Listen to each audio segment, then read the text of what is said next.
Olá, meus queridos, bom dia, um bom sábado.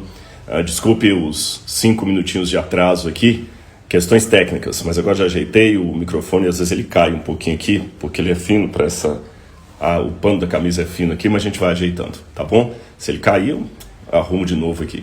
Eu espero que vocês estejam me ouvindo bem. Eu coloquei o microfone justamente para evitar um pouco do ruído externo e ao mesmo tempo dar uma iluminação melhor aqui. São improvisos, né? A gente não está no estúdio. Mas o importante é que nós estamos conseguindo estar com vocês nesse momento para orarmos, para lermos a palavra de Deus. E hoje eu quero tocar nesse assunto. O que falta para Jesus voltar? O que falta, né? Já tem mais de 2000 anos que ele fez a promessa que em breve voltaria e até hoje não voltou. E até quando nós vamos ficar neste mundo, enfrentando sofrimentos, desapontamentos, orando, pedindo a Deus por proteção, porque estamos sempre cercados de perigos? Até quando nós vamos orar de olhos fechados? Isto mesmo, orar de olhos fechados, porque a promessa bíblica é que nós estaremos com Deus. E se vamos estar com Deus, nós vamos poder falar com Jesus face a face, através da presença do Cordeiro ali na Nova Jerusalém. Nós nunca mais teremos que pedir proteção. Não fará mais sentido dizer a alguém, vá com Deus, fique com Ele, porque Deus estará realmente, sensivelmente conosco, presente em toda parte. Hoje nós temos a presença de Deus sentida pela fé, mas em breve sentiremos fisicamente a presença de Deus. Vamos dar aqui o nosso bom dia, paz do Senhor, a Marcilene, paz do Senhor, Marcilene, acho que é Marcilene mesmo. Valdeci também, bom dia a todos, bom dia, Valdeci. Kelly, amém, Kelly. Mateus Muniz, mais uma live abençoada do professor, a Deus toda a glória. Douglas Lima, feliz sábado. Vera Giora, deve ser Giora, será que é judia? Giora é um sobrenome judeu, está escrito Giora, mas deve ser Giora, não sei se pronunciei correto. Vamos aqui mais, Alex Missões, bom dia, professor daqui da África. Eu já ia perguntar para pessoas que estivessem fora do Brasil nos acompanhando. Então vamos ver aqui, nós temos Marcele, quem mais? Temos aqui Adriele Silva, bom dia, sou de Juiz de Fora, Minas Gerais, Juiz de Fora. Bom dia, paz do Senhor Jesus. Eva Paula, 14, bom dia, Eva. E pessoal, não deixe de clicar também, obrigado pelos coraçõezinhos aqui, já me disseram que isso é bom, não sei como, mas é bom quando vocês clicam nos coraçõezinhos, mas cliquem também no aviãozinho aí para convidar outras pessoas para estarem conosco, tá bom? Dayana Batista, tem Ceci, de Uberlândia, que a graça de Deus esteja com você também. Patrícia Oliveira, feliz sábado. Tem o Eli Maciel de Queimados, tem muita gente boa aqui. Itaboraí, Rio de Janeiro. Nanda, Renata Marinho, bom dia, de São José dos Campos. São José dos Campos é pertinho lá da Novo Tempo, uma cidade muito bonita. E bom dia a todos vocês que estão aqui com a gente nesse momento. Hoje eu estou feliz por várias bênçãos recebidas, mas eu ainda tenho aquele desafio da ADRA, tá bom? Eu não esqueci, lembra na semana passada, como eu falei? Eu vou falar isso agora, talvez na metade da live, no final da live de novo, para reforçar. Gente, tem mais de 19 milhões de pessoas no Brasil passando fome. Nós temos que fazer alguma coisa, tá certo? Eu até comentei com o pessoal da ADRA, tem os posts que a ADRA está colocando, mas eu não quis só meramente colocar os posts, os flyers ali no meu Instagram, eu queria colocar a cara mesmo aqui. E nós estamos com planos assim muito bons. Por exemplo, eu não estou apenas fazendo a campanha para a ADRA, eu vou participar financeiramente também da ADRA. Eu quero ajudar com algumas cestas.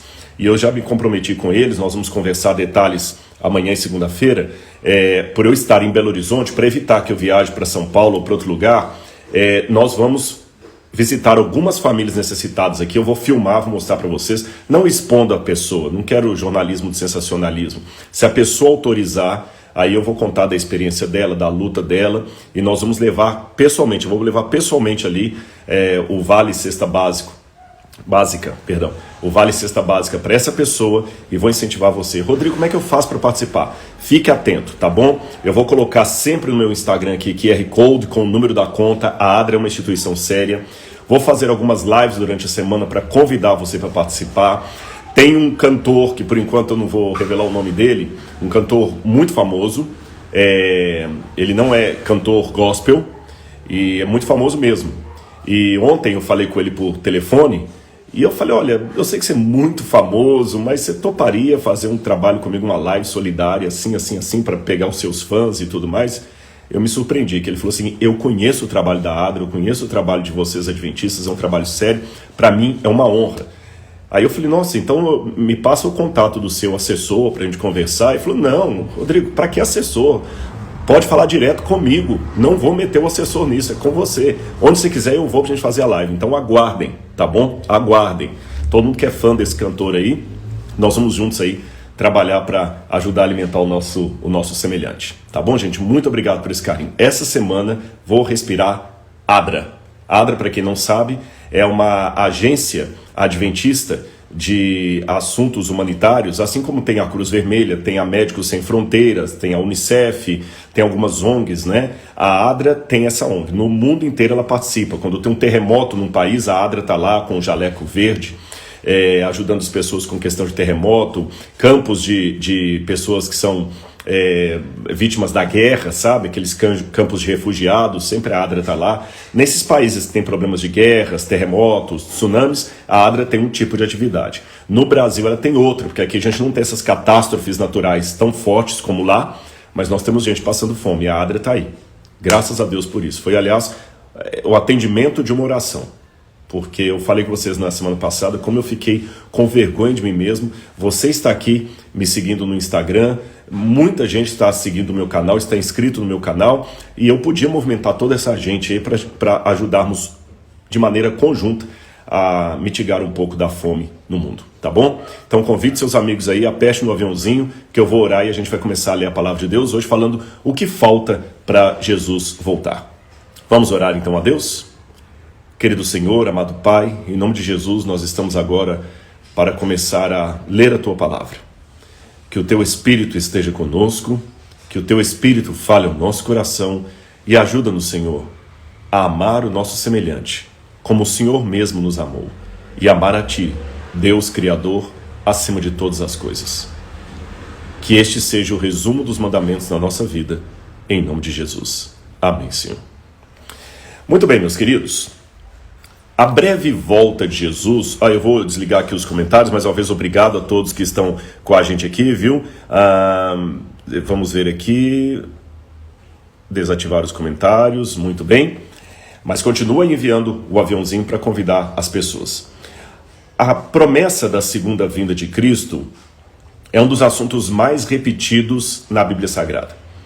Há mais de 2.000 e tantas referências diretas ou indiretas à volta de Jesus, ao juízo final, em toda a Bíblia, tanto no Antigo como no Novo Testamento. Mesmo antes de Cristo vir ao mundo, na pessoa de Jesus, já havia os profetas falando do grande dia do Senhor. Aliás, tem algumas expressões na Bíblia, eis que vem o dia do Senhor, e não se refere ao dia de guarda, o sábado. O dia do Senhor ali se refere ao dia do acerto final de contas, em que Deus virá, diz que o sol se escureceria antes desse dia, conforme a profecia de Joel. Vem o Senhor e não guarda silêncio. Tem muitas passagens da Bíblia que falam do dia do acerto final de contas, do acerto de contas, o acerto final. E quando chegamos no Novo Testamento, Jesus coincide com o acerto final das contas, com o dia da sua vinda a esse mundo. Só que algumas coisas nos confundem ali na Bíblia. Em primeiro lugar, que lá fala, Jesus em breve voltará. Quão breve é esse breve? Eu confesso para vocês uma certa frustração teológica particular. Frustração. Eu não disse falta de fé, uma perda de esperança, nem muito menos uma dúvida com relação às promessas bíblicas. Mas é uma frustração, que você vai entender. Quando eu conheci que Jesus em breve voltaria, na verdade, foi até antes de ler na Bíblia, através dos adventistas, sobre a volta de Jesus, eu já tinha uma noção da volta de Cristo, porque, não me perguntem como, no meu livro O Ceticismo da Fé, até tem um capítulo que eu menciono esse sonho de criança, Eu me lembro que deveria ser antes dos 5 anos de idade, porque eu não tinha ido para a escola ainda. E eu sonhava que eu estava numa casa e havia uma senhora de idade comigo nessa casa e começou a chover pedras e as pedras batendo no telhado e eu com aquele medo, e a senhora falou comigo assim: não tenha medo, é Jesus que está voltando, é Deus que está voltando. E quando eu saí eu devia ter uns 4, 5 anos de idade. Quando eu saí da casa, interessante que os sonhos não permanecem tanto tempo na mente, mas isso eu ainda lembro. Eu saí da casa, eu olhava para o céu e vi a silhueta de um homem com vestes longas, mas a silhueta ele não era branco, era uma nuvem cinza, mas ele regia, como se fosse uma orquestra, mexendo assim os braços, aquela silhueta assim com eu lembro bem detalhe da veste bem longa dele. E a frase da mulher: viu, é Deus que está voltando, é Deus que está voltando. Depois disso eu me lembro que numa velha Bíblia em minha casa, que essa Bíblia foi destruída quando eu resolvi vir para a igreja, mas isso é uma história que eu conto noutra ocasião, tinha dentro um folheto alaranjado com o nome urgente. Aí quando eu já estava na escola lendo, eu lembro que ficava juntando as sílabas urgente. E quando eu abri aquele folheto, tinha uma imagem da volta de Jesus. Eu ficava namorando aquilo ali igual adolescente, olhando a fotografia da namorada, sabe? O Instagram dela. Eu olhava os detalhes e reolhava, eu decorava cada detalhe ali daquela cena. Me imaginava ali Jesus voltando. E o folheto no verso dizia alguma coisa mais ou menos assim: você já viu essa cena? Percebe o que ela está mostrando? Olhe outra vez. Jesus vai voltar em breve, etc, etc. E tinha embaixo uma parte em branco, onde eles batiam o carimbo de um endereço da igreja. Isso, tínhamos 7 anos de idade, 8 anos. Depois eu lembro que a gente ia à casa de um amigo, André Luiz, nem sei por onde anda, isso era da época do primário. A gente ia fazer exercício e a mãe dele tinha um livro, Vida de Jesus, lá, que ela tinha comprado de vendedores de porta em porta. E nesse livro também tinha no final uma imagem da volta de Jesus, que eu ficava comparando com o folheto. E anos depois disso, quando eu já estava com 13 anos de idade, eu me tornei adventista.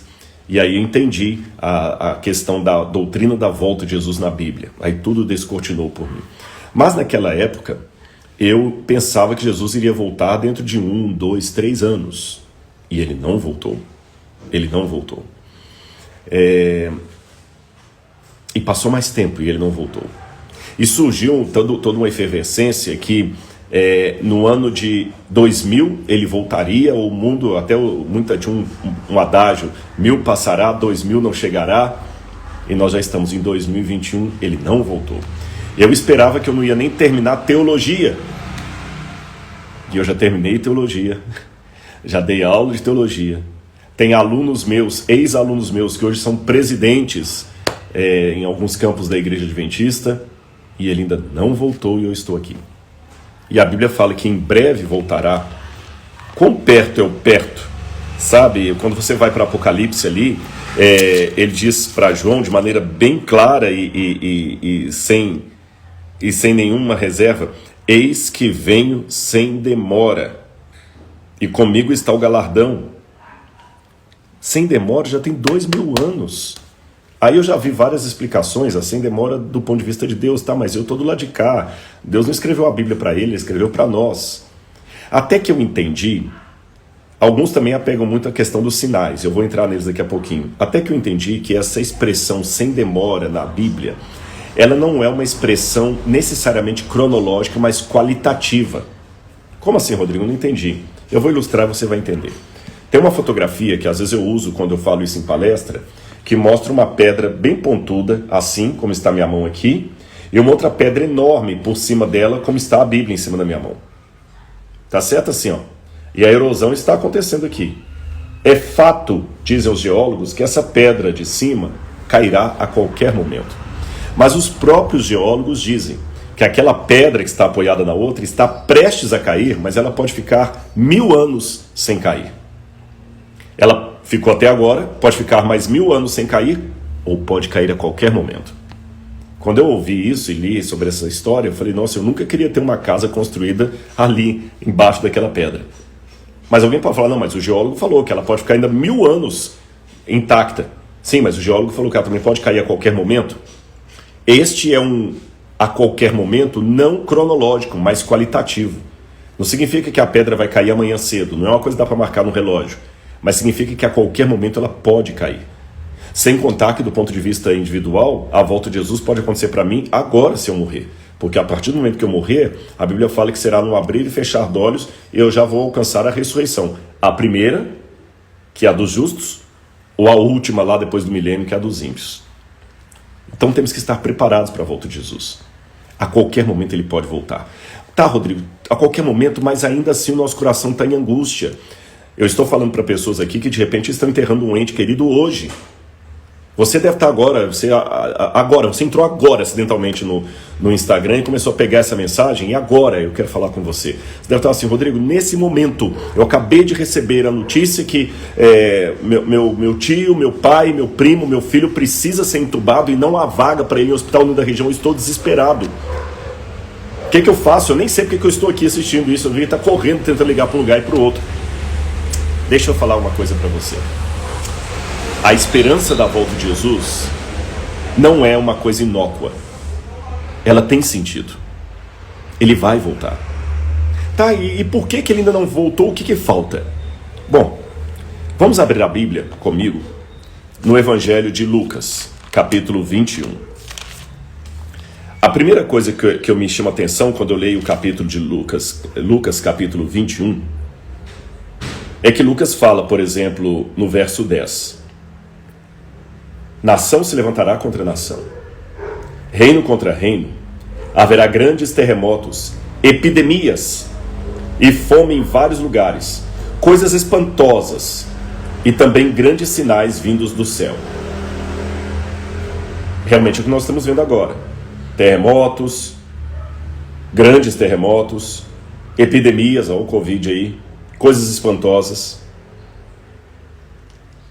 E isso tudo Jesus começou a contar respondendo a uma pergunta dos discípulos, que no verso 5, quando eles estavam vendo o templo, eles disseram assim: alguns falavam a respeito do templo, como estava ornado de belas pedras e dádivas. Então Jesus lhes disse: vocês estão vendo essas coisas? Virão dias em que não ficará pedra sobre pedra que não seja derrubada. Perguntaram a Jesus: mestre, quando será isto? E que sinal haverá quando essas coisas estiverem para acontecer? Aí Lucas apresenta as respostas de Jesus. Quando você vai para Marcos capítulo 12, o mesmo texto também é repetido. E também em Mateus capítulo 24, que se tornou o mais famoso dos 3 relatos da volta de Jesus.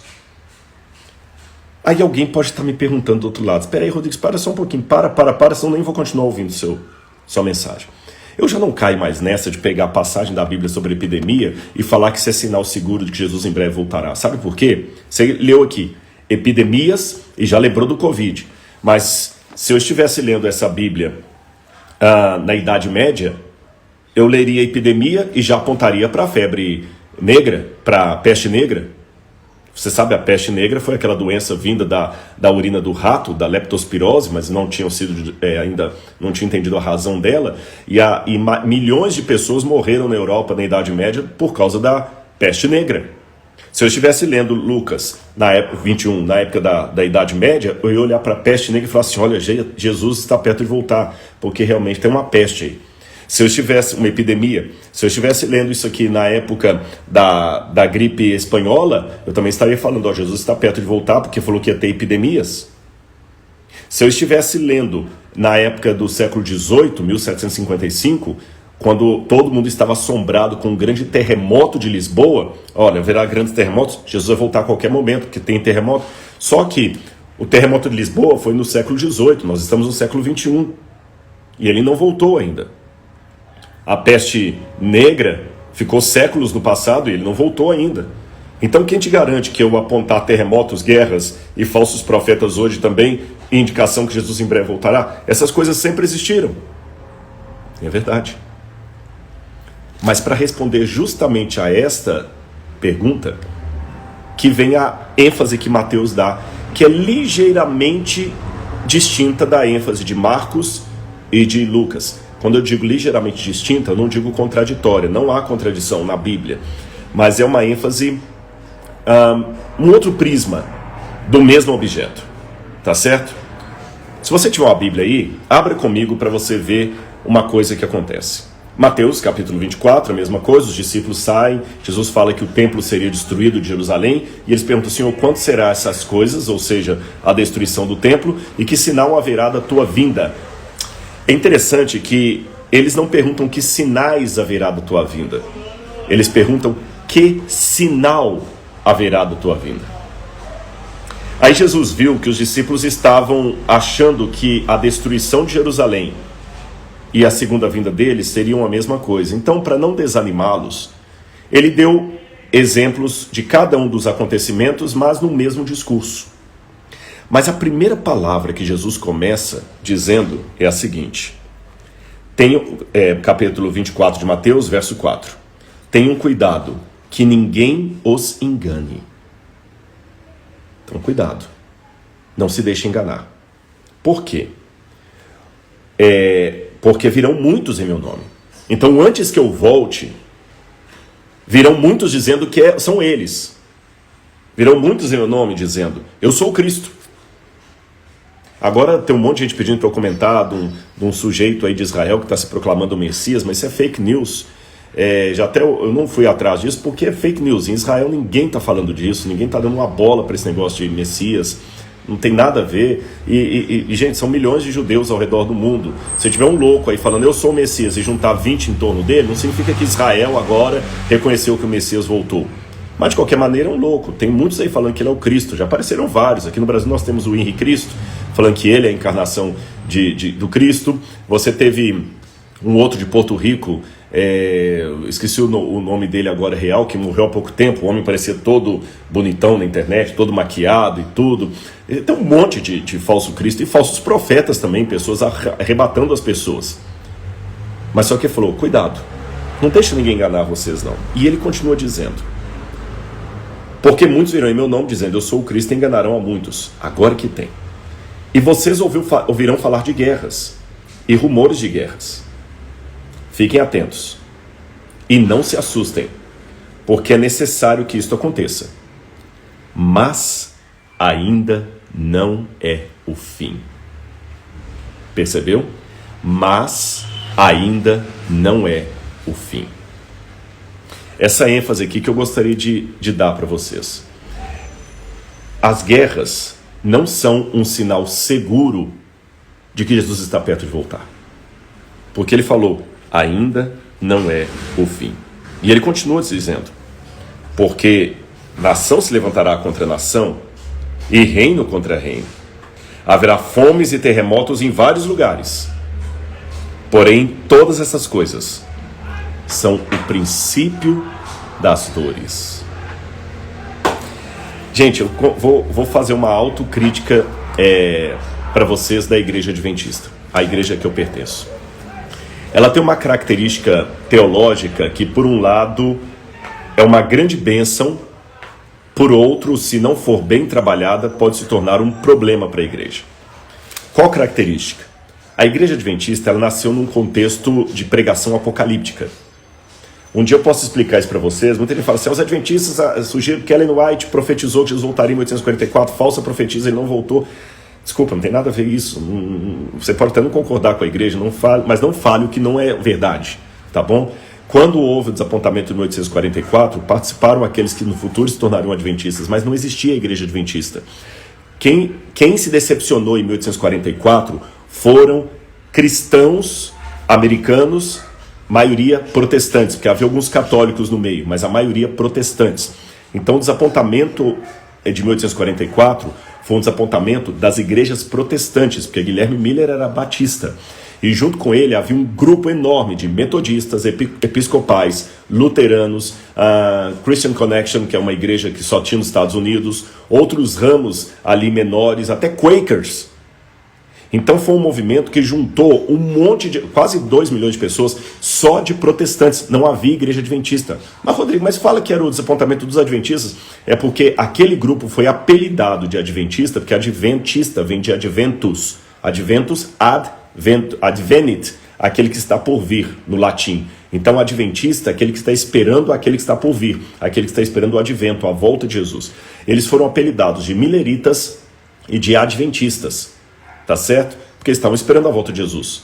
Mas não existia igreja adventista. Então, quando você fala assim, o desapontamento de 1844 da igreja adventista, está errado. O desapontamento de 1844 dos protestantes dos Estados Unidos e um grupo de católicos também que estava juntos ali.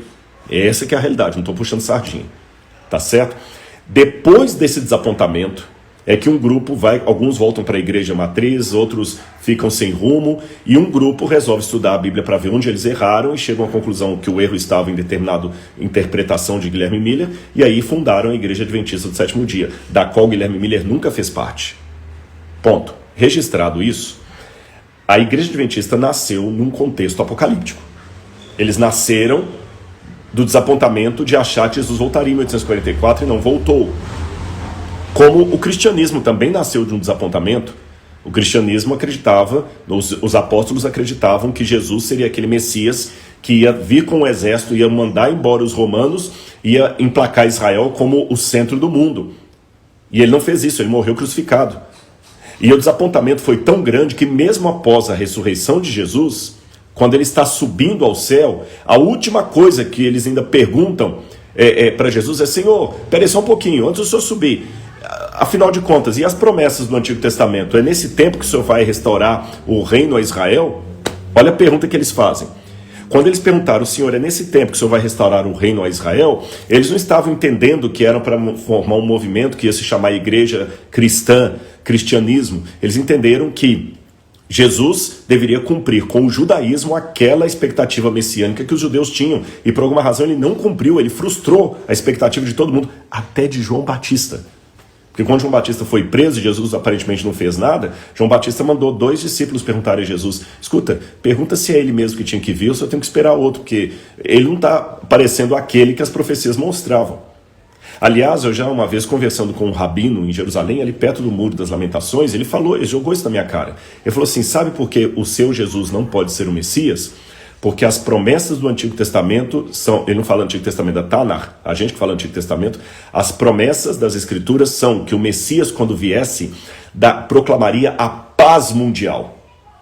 O Messias de vocês não trouxe a paz mundial, as guerras continuaram existindo, ele não restaurou o reino a Israel, ele não cumpriu aquilo que os judeus estão esperando que o Messias cumpra quando ele vier. Então, ele é um falso profeta, ele é um falso Messias. Porque se ele fosse o verdadeiro Messias, ele não cometeria um erro desse de não cumprir as profecias do Antigo Testamento. Eu conversei longamente com ele, a gente terminou amigo e tal ali, mas eu estou mostrando para você que a mesma acusação que eu tenho como adventista, que o adventismo surgiu de um erro, de uma falsa profecia, o cristianismo tem para alguns rabinos também, que nós também é uma falsa profecia. A gente acreditou que Jesus era o Messias, quando viu que ele não era, inventou a história da ressurreição para poder maquiar a situação. E a mesma coisa falam os adventistas, profetizaram José voltar, quando erraram, a inventar essa história de santuário celestial. A mesma coisa, tá bom? Mas depois desse parênteses aí, você entende a questão que tanto o cristianismo como a igreja adventista surgiram, o cristianismo eu estou falando como massa geral, de uma decepção apocalíptica. Porque os primeiros cristãos acreditavam que o reino voltaria naquele tempo, porque eles liam lá Jesus falando: vocês não vão nem terminar de percorrer as cidades de Israel antes que o Filho do Homem venha. Então muitos pensaram que era para aquela geração mesmo. Paulo, que era tão desenvolvido teologicamente, falou assim: olha, depois nós, os que estivermos vivos. Então ele mesmo esperava a volta de Jesus para aquele tempo, e Jesus não voltou. A igreja adventista também esperava a volta de Jesus para aqueles tempos, e não voltou.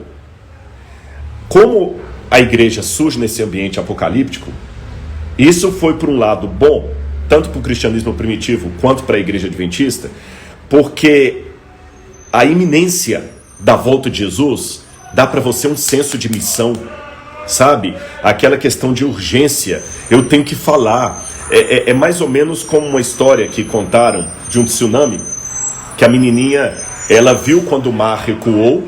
Desculpa que está passando o caminhão do lixo aqui. O mar recuou tremendamente, todo mundo achou lindo o mar. Perdão, pessoal, mais uma vez, você sabe, né? Ambiente não controlado, é isso aí. Mas eu espero que não desvie a atenção de vocês.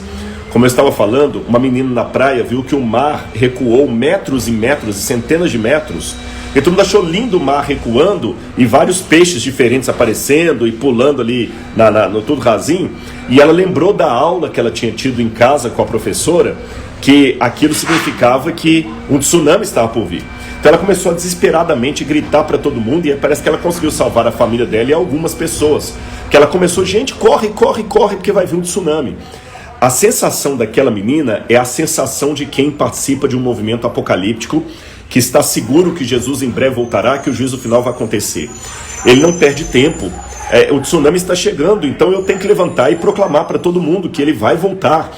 Isso dá um senso de missão tão grande que a igreja cresceu exponencialmente. Só para você ter uma noção, um grupo teologicamente muito parecido com os adventistas são os batistas do sétimo dia, porque eles também guardam o sábado. Aliás, nós não aprendemos a guardar o sábado por causa de Ellen White. Quem trouxe o sábado para os adventistas foram os batistas do sétimo dia, com Raquel Preston. E naquela época que a igreja adventista surgiu guardando o sábado, os batistas do sétimo dia já tinham até universidade. Eles já tinham até universidade, tinham igrejas bem constituídas, e os adventistas eram uma meia dúzia de gato pingados, acho que uns 4.000 nos Estados Unidos. Mas como os batistas do sétimo dia perderam um pouquinho a ênfase na escatologia. O que é escatologia, Rodrigo? A doutrina do fim do mundo, do juízo final. Como eles perderam um pouquinho essa ênfase, os batistas do sétimo dia encolheram. Eu não sei os números reais do mundo hoje, mas sei que eles não são muitos. E os adventistas hoje são mais de 15 milhões no mundo. Se contar com as crianças, dá mais de 20 milhões de adventistas. Mais ou menos uns 15 milhões de adultos, 14, 15 milhões eu acho. Com mais as crianças aí, dá quase 20 milhões de adventistas, talvez. Porque criança não é contada por não ser batizada ainda, né? Então são muitos no mundo. O que fez a igreja adventista crescer tanto? Essa ênfase, Jesus em breve voltará, temos que pegar isso ao mundo. Então isso é ótimo. Isso também foi a ênfase do cristianismo primitivo, que sob o batismo do Espírito Santo, começou a pregar que Jesus é o Messias e ele vai voltar, ele vai voltar. Só que quando chegou pelo quarto século da era cristã, o cristianismo perdeu um pouco a ênfase na volta de Jesus. Não perderam a crença que Jesus iria voltar, mas ela se resumiu a um apêndice do credo apostólico. Creio em Deus Pai Todo-Poderoso, Criador dos céus e da terra, creio em Jesus Cristo, seu único Filho. Aí fala no final que está sentado à direita do poder, de onde há de vir a julgar os vivos e os mortos, que quem é católico conhece. Mas a volta de Jesus ficou agora limitada a um apêndice do credo, não é mais uma proclamação que as pessoas fazem a plenos pulmões. A bem da verdade, tem alguns padres agora da Canção Nova, Padre Jonas Abib, que estão pregando com força a volta de Jesus. Mas são minoria. Normalmente, quantos católicos que estão me assistindo aqui que ouvem um padre na missa fazer um sermão sobre a volta de Jesus? Não menciona, não menciona. Perdeu. E essa perda de referência pela segunda vinda de Cristo faz a igreja se tornar um pouco mais mundana, como dizia o meu ex-professor e falecido padre João Batista Libânio. A igreja troca as catacumbas da perseguição pelos palácios da riqueza. Então é muito importante ter essa ênfase da breve volta de Jesus. Mas ela traz um problema. Se não for bem equilibrada. Qual o problema? É que eu posso ficar tão atento à segunda vinda de Cristo que eu esqueço da vida daqui agora. Há esse risco. Há esse risco de, na igreja adventista, falarmos tanto assim do anticristo, dos tempos finais, que, por exemplo, numa situação como esta agora, eu tenho 19 milhões de pessoas passando fome no Brasil e eu ficar só falando que Jesus vai voltar. Não, na volta de Jesus não haverá mais isso, na volta de Jesus não haverá mais isso. Olha, Jesus vai voltar porque haverá guerras, terremotos, tá? E a pessoa está lá com fome e eu estou falando com ela que Jesus vai voltar. Tem uma passagem da Bíblia até muito irônica que fala o seguinte, amaldiçoando aquele que o seu irmão vem pedir pão e ele fala, vá em paz. Traduzindo em linguagem de hoje, o meu irmão vem pedir pão e eu falo assim, eu vou orar por você. Eu vou orar por você. O irmão está com fome, está com desespero, está precisando do meu apoio, e eu estou falando com ele que Jesus em breve voltará, porque tem guerras, tem terremotos, tem tudo mais, e Jesus falou que isso tudo não era o fim ainda. Note, não que estas coisas anote isso aqui que é importante, não que as guerras, os terremotos, os sinais que aparecem aqui em Mateus, não representem indícios do que vai acontecer no fim do mundo da volta de Jesus. Ainda são, na minha compreensão, sinais da volta de Jesus. Mas a maneira como Mateus os apresenta era para que a nossa força, a nossa tônica não esteja nesses sinais. Porque senão a gente perde o rumo da história. Fica vivendo só o amanhã, sem considerar o hoje. Eu sei que Jesus vai voltar e eu não posso perder esse referencial. Eu já falei disso da Igreja Adventista. E a Igreja Adventista corre o risco de perder esse referencial hoje. Eu falei que ia ser uma autocrítica. Por que eu digo que pode perder esse referencial? Porque, às vezes, muitos adventistas, por já demorar tanto tempo que Jesus não voltou, já estão mais descansados, já não estão em muita pregação mais de Apocalipse 13 em algumas igrejas, exceto série de conferências. Muitos sermões, às vezes, estão virando mais sermão de autoajuda, está esquecendo o referencial. Isso é perigoso. Nós estamos passando por uma crise que pode chegar a uma... Eu vou criar um neologismo aqui, viu? Uma desapocalipsização da igreja. Um palavrão, né? Mas você entendeu o sentido. A perda do referencial apocalíptico da igreja. Mas, como eu falei, era uma autocrítica. Eu tenho que manter viva a chama da crença da volta de Jesus, mas eu não posso deixar que esta chama ofusque o dever do agora. Vou continuar lendo para você. É interessante que Jesus falou que estas coisas não seriam o fim, seriam apenas o princípio das dores. Quando Jesus falou isso para os discípulos, eles mesmos atrelavam a vinda do Messias a muita guerra, conflito. Lembra que eu falei com vocês que eles estavam esperando um Messias que viesse com um exército poderoso, expulsasse os malditos e odiados demônios romanos e trouxesse a paz mundial através de Israel como sendo o reino maior do mundo? Lembra disso? Aí Jesus fala coisas assim: calma, a minha vinda não tem nada a ver com guerra humana, nem com terremotos. Porque eles pensavam que o Messias ia proclamar um terremoto que ia destruir Roma. Havia muita interpretação judaica daquela época nesse sentido. Ele falou: calma, não é assim que vai ser. Eu vou vir com poder e grande glória, mas a intervenção não vai ser desse jeito que vocês estão pensando, olhando para os negócios desse mundo. Aliás, até uma notinha de rodapé aqui, tem uma passagem do Talmud que me chamou muito a atenção, que era um debate dos rabinos sobre como viria o Messias. Em glória e majestade, como aponta o livro de Daniel, ou humilde num jumentinho, como aponta o livro de Zacarias. E os rabinos não sabiam entender. Afinal de contas, ele virá humilde montado num jumentinho, ou virá em glória e majestade, como diz Daniel? Ora, a resposta que Jesus dá, ele virá das duas maneiras. Na primeira vinda dele, ele veio humilde no jumentinho, como ele entrou em Jerusalém. Mas na segunda vinda dele, ele virá com poder e grande glória. Agora, de que maneira que ele não virá com um exército humano, para, através de política humana, resolver os problemas desse mundo, como esperavam os discípulos. Então, eles ficavam, todo judeu da época de Jesus, que estava aguardando a vinda do Messias, ficava olhando para os acontecimentos externos a Israel, como sinais, indícios de que o Messias estava chegando, uma derrocada em Roma, um terremoto que provocou o prejuízo de Roma, uma praga que caiu numa cidade. Olha, o Messias está por vir, o Messias está por vir. E Jesus quis mostrar que não são sinais externos ao povo de Deus que indicarão que ele está por vir. E aqui que vem o ponto. Porque a semelhança dos judeus do primeiro século, a semelhança dos discípulos de Jesus, nós, sejamos adventistas ou irmãos de outras igrejas que acreditam na volta de Jesus, ou que pelo menos ouviram falar da volta de Jesus, estamos sempre com o olhar debruçado sobre a janela, percebendo o que está acontecendo fora do povo de Deus, como indicativo claro, inequívoco, de que Jesus está perto de voltar. Eu mesmo admito para vocês que eu tenho esse sotaque, esse ranço na minha fala. Olha, Jesus está perto de voltar. A gente conversa com algumas pessoas mais velhas. Olha esse mundo, meu pai já dizia que a gente ia vir coisas absurdas, né, terríveis. A gente está vendo agora, Jesus vai voltar. Olha, Jesus vai voltar, porque agora está uma coisa terrível no mundo. O filho não está respeitando o pai não está respeitando o filho. Jesus vai voltar. Eu confesso a vocês que eu estou começando a mudar um pouco minha fala. Porque Jesus falou que isso aqui, apesar de serem indicativos, indícios da volta dele, isso aqui ia acontecer durante toda a época. Ele mesmo falou: olha, vocês ouviram falar de guerras, rumores de guerras, mas isso não é o fim. Isso é apenas o princípio das dores. Não é o fim. Então, se não é o fim, quando eu vir guerras, terremotos, aquilo vai me lembrar que Jesus vai voltar, mas não vai me garantir que ele está voltando agora. Rodrigo, você está dando um nó na minha cabeça, que toda vez que eu dei estudo bíblico, a minha ênfase era em terremotos, essas coisas. Tudo bem, não é que você ensinou heresia, não. Isso está na Bíblia. Mas a ênfase da brevidade da volta dele não são esses eventos externos. Então a questão não é eu ficar olhando pela janela o que está acontecendo nos Estados Unidos, o que está acontecendo no Vaticano, o que está acontecendo na Bolsa de Valores como indicativo. É lógico, você vai encontrar sermões meus na internet onde eu faço uma leitura sociológica do que está acontecendo no mundo agora, e de maneira sociológica eu chego à conclusão que o mundo está realmente preparado agora para que o anticristo assuma o governo mundial. Eu tenho muitos indícios disso.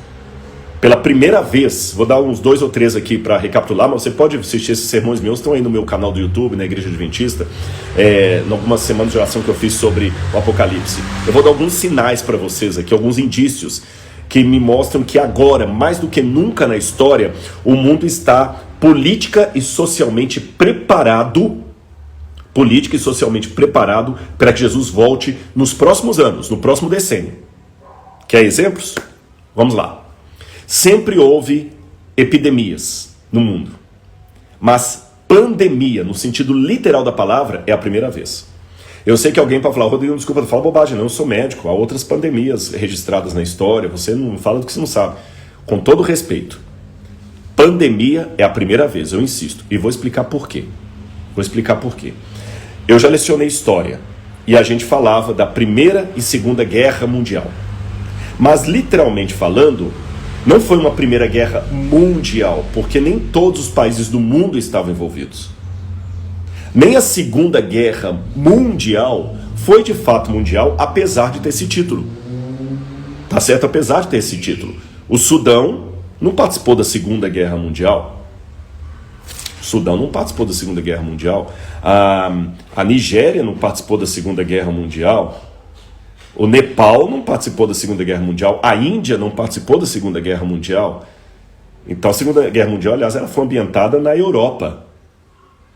O Brasil mandou expedicionários para a Segunda Guerra Mundial, mas aqui não teve uma bomba que caiu aqui. Tem uma história mal contada de um navio que foi torpedeado lá em Recife, que acham que eram alemães, etc. Mas, de qualquer maneira, nenhum cidadão brasileiro teve que ter uma casa derrubada por uma bomba que caiu do céu.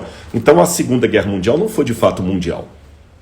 E quando eu vou ao dicionário, eu descubro que a diferença de epidemia para pandemia é que a epidemia é regional, a pandemia é mundial. E pela primeira vez na história, eu tenho uma tragédia que é de fato mundial. Não houve um país que ficou sem usar máscara. Não houve um país que ficou numa situação confortável que dispensasse o uso da vacina ou dos remédios. O Irã está tendo a crise do Covid, e a África do Sul também. E o Afeganistão também. E o Iraque também. E Israel também. Estados Unidos também. Luxemburgo também. Países ricos, países pobres, países inimigos. Todo mundo está aqui. O discurso é para todos. Agora a gente está falando assim, pois é, gente, o ebola que aconteceu lá na África. Não, eu estou falando do Covid que aconteceu na minha rua. E que o meu amigo que mora em Israel também está falando que lá em Israel agora parece que vão liberar o uso de máscaras a partir de amanhã. Ou seja, agora eu estou falando de uma pandemia literal. Segunda coisa que é característica desse mundo. Agora, pela primeira vez na história, está se desenhando uma ideia de uma economia mundial. Por mais que os de esquerda não gostem dos de direita, os de direita não apreciem os de esquerda, não gostem também, por mais que uns prefiram o presidente Trump, por mais que outros prefiram o Biden, por mais que alguns sejam católicos, outros protestantes, por mais que alguns sejam muçulmanos e outros judeus, não interessa. Ainda que o Irã queira odiar Israel e tenha o domínio do petróleo junto com a Arábia Saudita, não interessa. Ou o mundo unifica a economia dele ou vai rachar.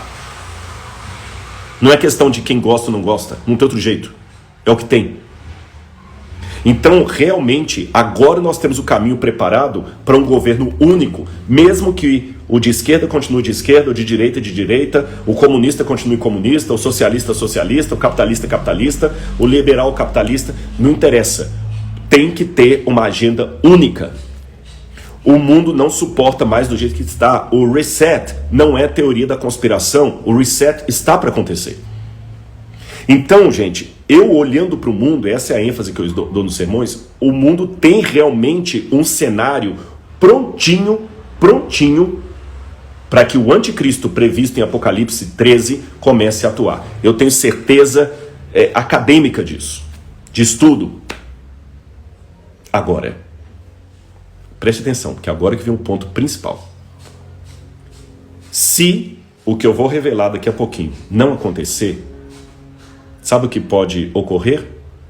Deus vai suspender esse processo, não vai permitir que ele vá avante, e daqui a 150 anos, alguém que estiver vivo no meu lugar vai estar apontando para outra realidade e achando que é ali que está perto da volta de Jesus.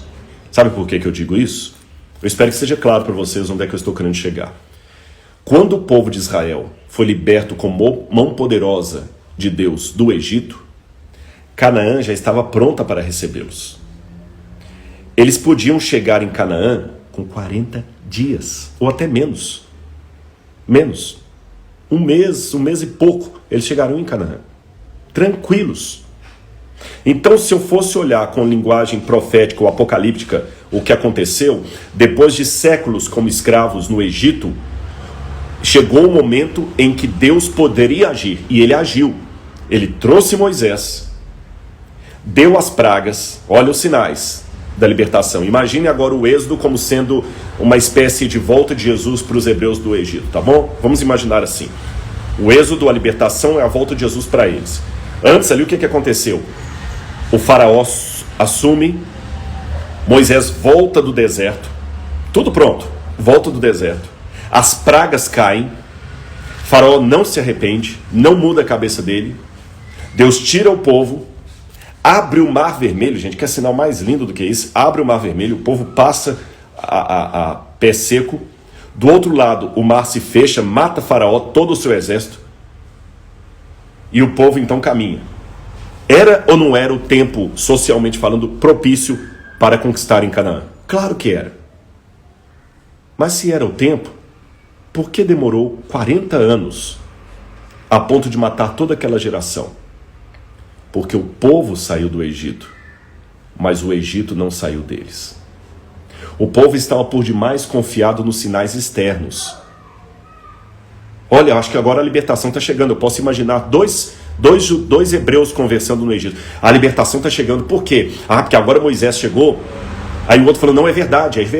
Os egípcios estão lá desesperados, com piolhos que eles não estão mais aguentando. E o outro, aí você ficou sabendo do que aconteceu no Nilo lá? Diz que uma parte do Nilo lá está toda em sangue. Eles não conseguem beber água lá, tem que trazer água de fora. Nossa, a libertação está chegando. A ênfase era grande. E a certeza também. Mas qual o erro? Estavam por demais olhando pela janela o que estava acontecendo no Egito e esqueceram de olhar o que estava acontecendo dentro do povo hebreu. Então, embora profeticamente eles tinham condições de já estar na terra prometida em um mês, precisaram 40 anos para que isso acontecesse. Fazendo um paralelo, a mesma coisa hoje. Esses eventos que eu dei para vocês aqui, de globalização, de mundo unificado, me indicam que nós estamos como os hebreus ali na Páscoa. Estamos na iminência de Jesus voltar. Eu acho que pode acontecer em qualquer momento. Mas se eu ficar demais olhando pela janela o que acontece no Egito e não observar o que acontece aqui dentro, pode ser que mesmo libertos, a gente ainda fique 40 anos vagando nesse deserto do mundo e Jesus não voltou. Posso continuar a leitura do texto para vocês? Olha aqui, depois que ele falou que aquilo era princípio das dores, ele falou, vocês serão entregues para serem maltratados, eles os matarão, vocês serão odiados de todas as nações por causa do meu nome. E o que as pessoas mais querem hoje é ser odiadas por causa do nome de Jesus, não é? No passado, a pessoa tinha que escolher entre a vida e Jesus. Hoje eu tenho que escolher entre o glamour do Instagram e Jesus. Porque hoje muitos entregam Jesus não por causa da vida, só por causa de uma vaidade. Nesse tempo, muitos hão de se escandalizar, trair e odiar uns aos outros. Muitos falsos profetas se levantarão e enganarão a muitos. E por se multiplicar a iniquidade, meus filhos, o amor se esfriará de quase todos. Aquele, porém, que ficar firme até o fim, este será salvo. E será pregado o evangelho do reino em testemunho a todas as nações. Então virá o fim. Perdão, eu saltei uma parte. Então será pregado esse evangelho do reino por todo o mundo. em testemunho a todas as nações, e então virá o fim. Muita gente que é missionária deve estar falando um amém aí do outro lado, mas eu quero também te pedir uma atenção. A gente fica por demais preso ao verso 14. O evangelho será pregado a todo mundo em testemunho a todas as nações. Então tem que dar muito estudo bíblico, eu tenho que distribuir muito livro da Novo Tempo, eu tenho que distribuir muita revista, eu tenho que convidar as pessoas a assistirem. Mas vem cá, esse versículo aqui isolado, ele não diz muita coisa. Antes de Jesus falar que o evangelho seria pregado a todo mundo, ele diz que o amor se esfriaria de quase todos. Quase todos. Não de todos. Aqueles que vão cumprir Mateus capítulo 24, verso 14, de pregar o evangelho, tem que estar entre aqueles que não terão seu amor resfriado. E como não ter o amor resfriado? É interessante que depois que Jesus descreve a volta dele, se você virar a página e for até o final do capítulo 24 e o capítulo 25, você vai ver que Jesus conta algumas parábolas que ilustram o tempo da volta dele. E a primeira parábola que ele conta aqui é a parábola do servo fiel e do servo mau. Ele fala de um senhor que foi embora e encarregou seus servos de cuidar, mas o servo falava, o senhor logo virá, e começou a espancar os seus amigos. Ou seja, servos que à espera do seu senhor não tratavam bem os seus irmãos. Aí diz, virá o senhor daquele servo em um dia e hora que não espera. Onde vai acontecer essa parábola dos servos? Não pode ser no mundo, é no povo de Deus. Olha, a parábola é dos servos fiéis e infiéis. Quem está no mundão, que não quer saber de espiritualidade, de Deus, nem de Bíblia, nem nada, não pode falar que ele é servo, ele não quer ser servo. A realidade de servos é uma realidade interna do povo de Deus, não externa. Depois Jesus contou outra parábola, a parábola das 10 virgens. As 10 virgens também não representam o mundo político, social, o mundo extra, o povo de Deus. As virgens representam o povo de Deus. Depois ele fala da parábola dos talentos. E novamente, a parábola dos talentos refere-se a quem? Quem são os servos que recebem talentos? É o mundo de maneira generalizada? Não, é o povo de Deus. Então você vê que Jesus não contou nenhuma parábola aqui falando dos governos, dos políticos, das nações. São parábolas relacionadas ao que acontecerá dentro do povo de Deus. Ou seja, o que Jesus quis dizer? Se o povo de Deus não se amar, não se unir e não buscar a presença do Espírito Santo para pregar o Evangelho, esses outros sinais aqui não significam nada. Percebeu? Vou repetir para você e não me tome por um herege. Não adianta nada você... deixa eu pegar um pouco d'água aqui só. Obrigado. Não adianta nada o sol se escurecer, a lua não dar a sua claridade, as estrelas caírem do céu, são sinais da volta de Jesus. Não adianta nada ter terremoto na China, não adianta nada ter fome na Etiópia, não adianta nada ter mobilização mundial para um governo único, não adianta nada. Olha, ainda que o anticristo surja agora com um decreto de morte, se o povo de Deus não estiver fazendo o dever de casa, Deus vai matar esse anticristo e vai dar mais 50 anos para surgir um outro, ou 100 ou 200. Eu tenho sim que mostrar para as pessoas os sinais que acompanham a trajetória até a volta de Jesus. As guerras, os terremotos, um olhar profético e atento ao que está acontecendo, para saber que o mundo está maduro. Mas, mais do que isso, eu tenho que ter um olhar interno. Dentro do povo de Deus, servo bom e mau, virgens, talentos. Somente quando o povo de Deus fizer o dever de casa, aí ele repete, no final do capítulo 25, a cena da volta dele com um grande julgamento. E o que me chama a atenção? Quando vier o Filho do Homem em sua majestade, é interessante que nem todas as pessoas terão a mesma reação na volta de Jesus. Porque quando eu vou para Apocalipse capítulo 6, lá fala que quando Jesus vier, que alguns ímpios, pessoas do mundão mesmo, vão gritar para as rochas e rochedos: caiam sobre nós e escondam-nos da face daquele que se assenta no trono e também da ira do Cordeiro, porque ninguém pode subsistir. Então haverá uma classe numerosa de pessoas que, quando ele vier, vai implorar aos montes que caiam sobre eles, porque eles não podem nem suportar ver a glória de Jesus. Também, quando eu vou para Lucas, lá fala que alguns homens desmaiarão de terror na expectativa das coisas que sobrevirão ao mundo, que até os poderes do céu serão abalados. Muitos vão ficar desesperados. Mas, curiosamente, a Bíblia mostra uma outra classe de pessoas que, à volta de Jesus, não vão pedir para os montes cair sobre eles, não. Nem vão desmaiar de terror, não. Mas também não vão dizer, esse é o Senhor que nós aguardávamos. Pelo contrário, sabe o que eles vão dizer? Senhor, em teu nome eu expulsei demônios. Em teu nome eu fiz curas. E ele falará assim, apartai-vos de mim, malditos, porque eu não vos conheço. Está na Bíblia isso. E um outro grupo vai chegar para ele e falar, Senhor, mas vem cá, isso aqui não está certo, porque em teu nome eu profetizei. E ele falará assim, malditos, eu não conheço vocês. A petulância dos crentes. Nesse aspecto, se me permitem uma digressão aqui psicológica, eu acho os ímpios, no final dos tempos, mais honestos do que os pretensos filhos de Deus. Porque o ímpio, estou falando ímpio mesmo, o Hitler da vida, se tivesse vivo na volta de Jesus, né? Mas alguém do caráter de Hitler, um camarada mau, sem escrúpulos, que estupra criança, que mata inocente, esses tipos de pessoas, ímpias mesmo, eles vão ser mais honestos na volta de Jesus do que os pretensos religiosos. Porque esses na volta de Jesus, os ímpios, eu digo, vão gritar, caia sobre mim, rochedo, porque eu não aguento, eu não vou nem arriscar dizer que eu tenho chance com ele, que eu não tenho.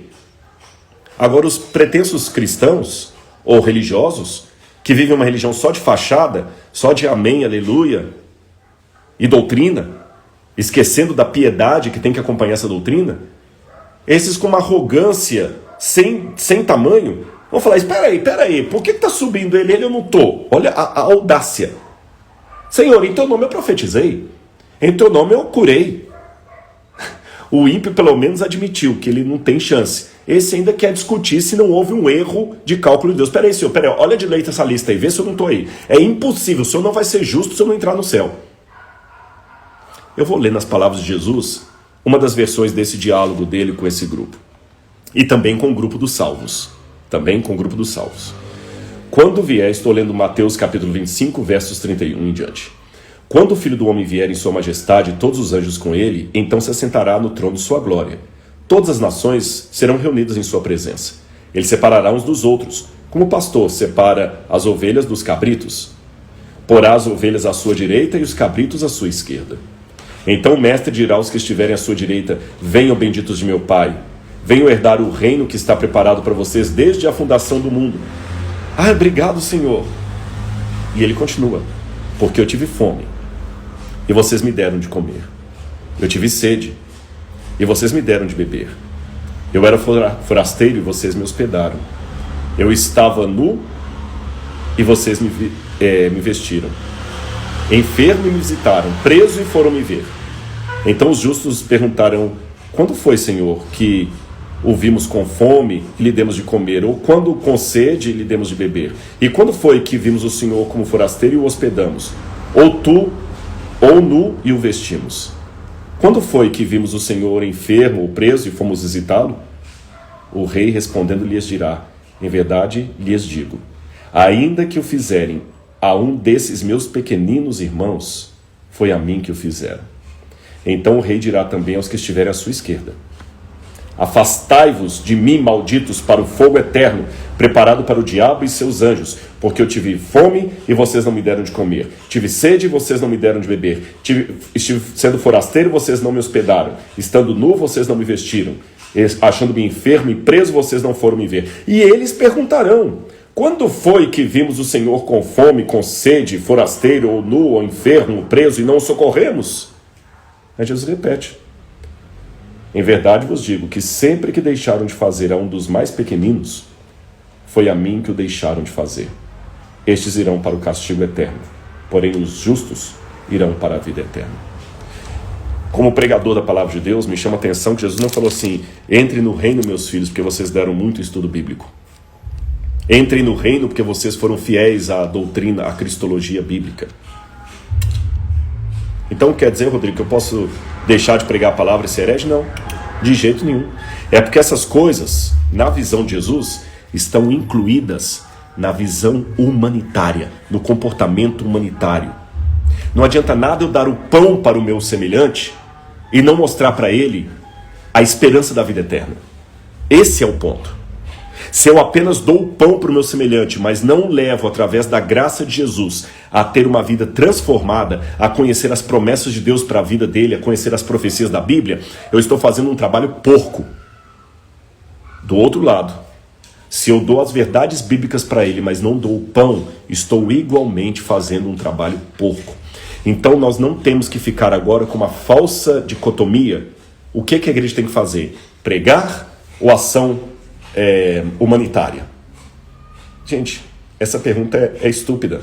Seria a mesma coisa de eu perguntar: qual asa eu posso serrar do avião antes do voo?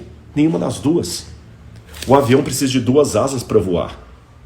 E a igreja precisa de duas ações para alçar voo: evangelismo e trabalho humanitário.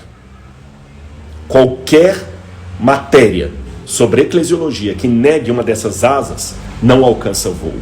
E o combustível para colocar esse avião no céu chama-se batismo com o Espírito Santo. Então é jejum, é oração. Dia 1º de maio a Igreja Adventista está proclamando um jejum em todo o Brasil. E nós temos que jejuar pelo nosso país. E nesse jejum não é jejum só para a prosperidade do país, não. Temos que jejuar pedindo a Deus perdão e misericórdia para os nossos pecados. Batismo com o Espírito Santo. E o batismo com o Espírito Santo é só o combustível. Mas o avião que a gente tem que colocar no ar tem que ter duas asas: pregação do Evangelho e ação humanitária. Esse é o ponto. Esse é o ponto, meus irmãos. É por isso que Jesus ainda não voltou. Não é que as profecias ainda demoram muito para cumprir. Para com esse discurso: não, Jesus não voltou porque é muito difícil levantar hoje um governo único no mundo. Esquece. Tá bom? Estou falando com vocês do ponto de vista sociológico. O mundo hoje tem condições políticas, sociais e de crises para que as cenas finais do Apocalipse aconteçam em nossos dias. Já começou. Nem vou colocar no futuro. Já começou. O Covid-19 vai ser um divisor d'águas. A vinda do 5G, que vai controlar todo mundo, é outra. Isso aqui não é teoria da conspiração, não. Eu sei o que estou falando, tá bom? Não estou lendo só revista de banca, não. Eu estou falando de artigos indexados. Gente que está vendo realmente que o mundo precisa de um reset. Economistas que estão prevendo como é que será o futuro do mundo. Está tudo pronto. Mas, se dentro da igreja nós não apresentarmos condições de maturidade espiritual para recebermos a chuva serôdia, o batismo com o Espírito Santo e começar em primeiro lugar a nos amar e amar o nosso semelhante, nada feito. Daqui a 200 anos vai estar outro no meu lugar falando a mesma coisa e alguns duvidando, falando assim: esses adventistas desde o século 21 já falavam que Jesus ia voltar, nós estamos no século 23 e não voltou ainda. Eu acabei de sair do Egito. Eu não quero ficar 40 anos no deserto. Posso ler uma última passagem para vocês? Eu quero ler um texto aqui de Apocalipse, que muita gente às vezes entende de uma maneira um pouquinho equivocada. No Evidências da TV Novo Tempo eu explico melhor isso aqui.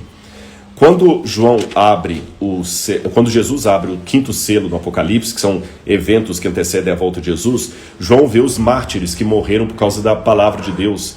E esses mártires questionam: até quando, ó soberano Senhor, santo e verdadeiro, não julgas nem vingas o nosso sangue dos que se habitam sobre a terra?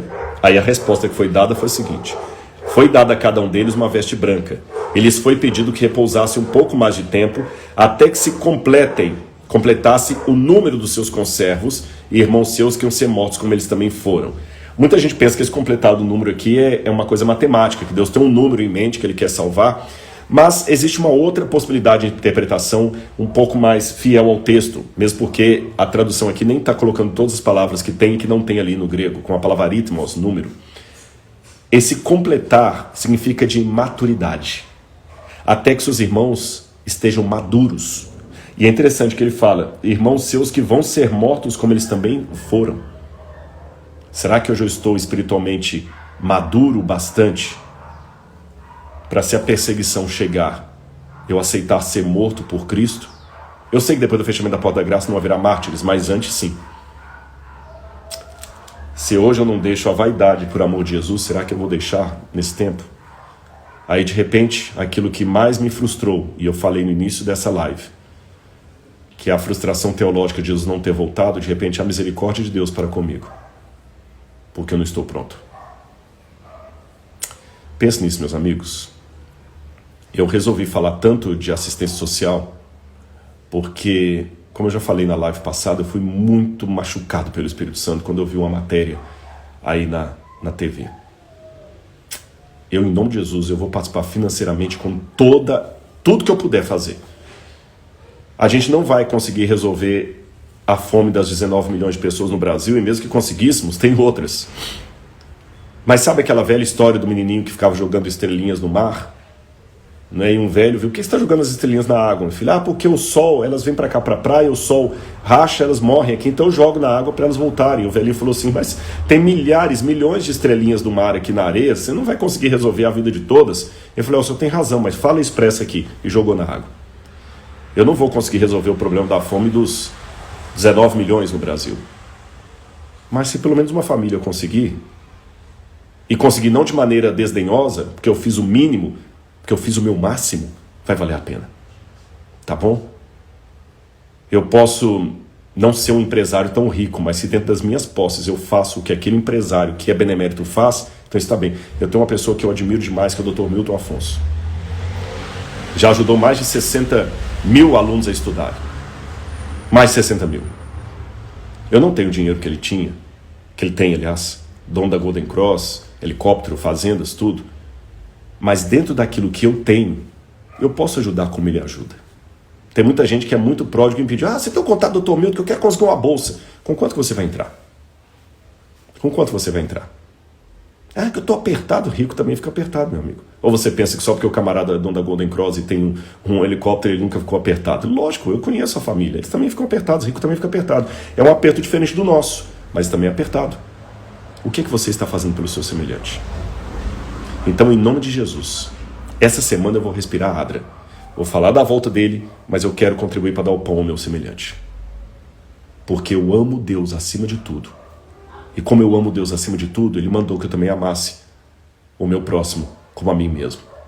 Então, como extensão do amor que eu tenho por Ele, eu quero ter a extensão do amor pelo meu próximo.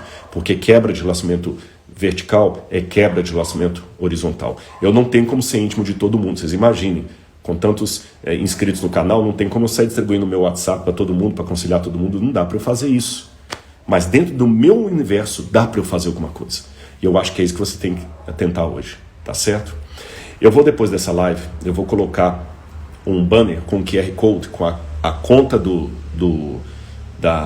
não sei se é Bradesco, qual que é o banco que eles usam, a conta da Adra, e você já pode começar a depositar ali. Essa semana toda eu vou pedir dinheiro para a Adra, porque não é para a Adra, é para ajudar as pessoas, tá bom? Se depois dessa live você sentir no seu coração, você já vai lá, vai abrir o seu QR Code, faz o depósito. Aí alguém deve estar falando assim, Rodrigo, mas é sábado, hoje é sábado. Ah, é sábado. É verdade, eu guardo o sábado. Mas eu tenho um problema, porque o mesmo Deus que mandou eu guardar o sábado falou que é lícito fazer o bem aos sábados. Entenderam? O mesmo Deus que mandou eu guardar o sábado falou que se o boi cair no buraco de sábado, pode tirá-lo. Então ele também pode curar uma mulher doente na sinagoga no sábado.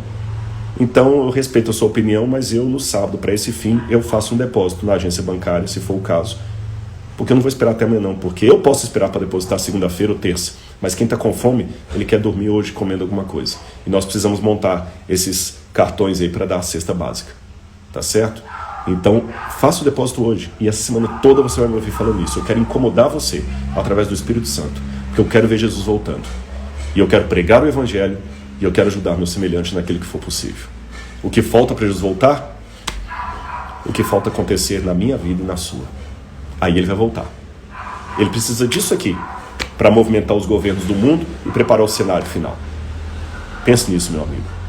Porque, terminando essa fala aqui, quero dizer Eu até aproximo mais do celular aqui.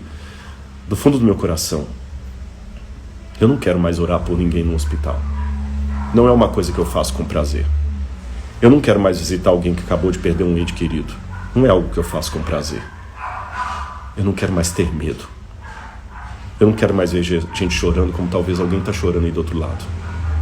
Eu quero ver Jesus. Ensinaram-me que ele vai voltar. Está demorando, mas eu vou continuar esperando.